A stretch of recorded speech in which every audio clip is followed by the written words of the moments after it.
భద్రాద్రి కొత్తగూడెం జిల్లా అన్నపరెడ్డిపల్లి మండలంలో Khammam BJP MP అభ్యర్థి తండ్ర వినోదరావు పర్యటించారు.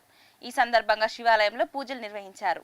అనంతరం రోడ్ షో చేస్తూ ప్రజలకు అభివాదం చేశారు. వచ్చే ఎన్నికల్లో తనను భారీ మెజార్టీతో గెలిపించాలని కోరారు. ఈ కార్యక్రమంలో మండల అధ్యక్షుడు దేవి బాల కిరణ్ శర్మ, చండ్రుగొండ మండల అధ్యక్షుడు భోగి కృష్ణయ్య కార్యకర్తలు పాల్గొన్నారు.